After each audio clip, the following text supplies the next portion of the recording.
I doubt that Trump was a target directly of any kind of eavesdropping, but I'm not saying it didn't happen. I think there's a very good chance it does. I don't have any special information, but the way it works is the FISA court, through Section 702, wiretaps foreigners and then listens to Americans. It's a backdoor search of Americans, and because they have so much data, they can type Donald Trump into their vast resources of people they're tapping overseas, and they get all of his phone calls. All right, that was Senator Rand Paul yesterday saying, yeah, it's possible someone from the Obama administration, in fact, could have been spying on the Trump campaign. Here with reaction from CircaNews.com, Sarah Carter. All right, you and John Solomon have broke this story. I even think I misunderstood a part of it. I want to make sure we correct the record here. Your sources are telling you there were two warrants. One was a FISA warrant in the lead up to the campaign that, in fact, did allow surveillance, but it had nothing to do with Donald Trump, that particular warrant. Absolutely, absolutely, that is correct. There was a FISA warrant taken out in October that was to oversee the whole election issue with Russia that had nothing, absolutely nothing to do with Trump, unless there could have been some like backdoor issues wherever they were monitoring some Russians and picked up some communications. And then there was a traditional FBI investigation. So there was a second warrant. Well, I don't even want to call it a warrant. What I want to call it is that there was a traditional FBI investigation into the server that was connected to Trump Tower. It was registered to Trump Tower.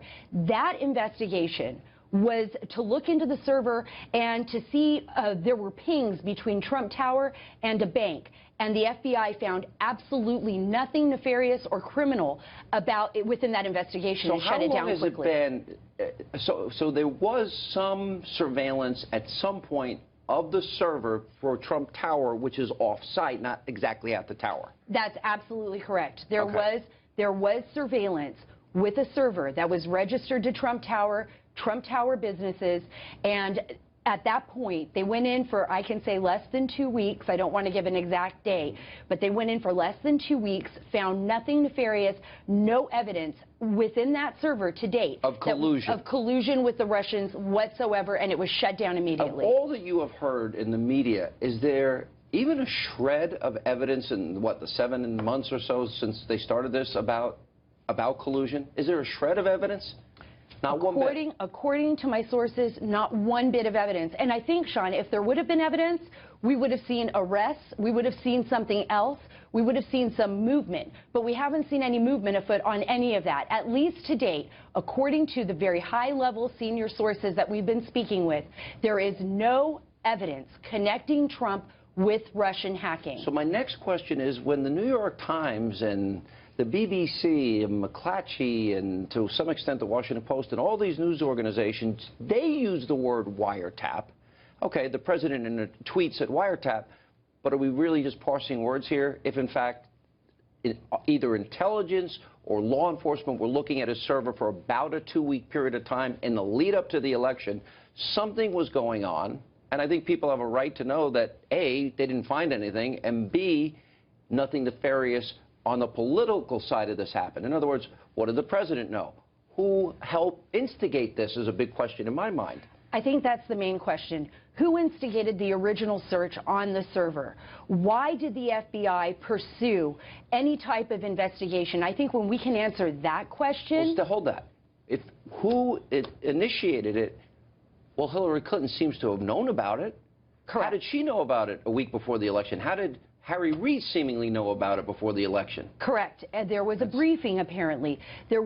Some of the folks were briefed on this. That is what we believe. That is why Harry Reid came out and was making these big statements like there's going to be big evidence coming out between the Russia and the election hacking and the Trump campaign.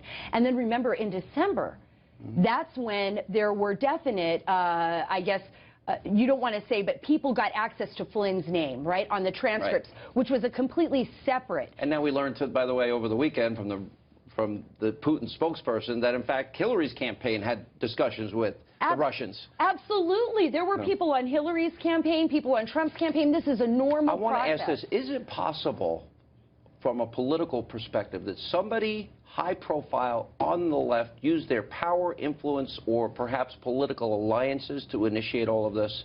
That is a very deep question, because if that's the case, then we are using potentially intelligence and law enforcement as a means of criminalizing or investigating a political opponent or an opposition party during a presidential election. I think you bring up a very, very good point, a very solid point. I mean, this is something that continuously needs to be investigated. But right now, if you look at the FISA, if you just look at what happened with Flynn, let's just use him as an example. His name was leaked by a senior U.S. official, according to David Ignatius, who wrote that column, right? A senior U.S. official leaked a classified name. This is a felony. It's a felony. They unmasked the name of a private conversation of a wiretap of a Russian ambassador to take down, apparently, it looks like it's on its face, to take down or expose a U.S. citizen who was speaking to a Russian ambassador. And that is a serious felony. That was a felony? Yeah, all right. Next question. Where does your investigation go next? Because we're going to stay on this. Everyone in the media has been wrong. And you have gotten us the information that everybody's wanted corroborated. What's next in the investigation?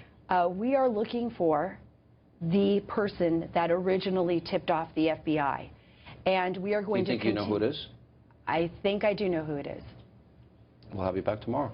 Sarah Carter. Thank you. You have a lot of work to do between now and then. I think I do. So good to see you. Thank you. Nice to see you too, Sean. I appreciate it.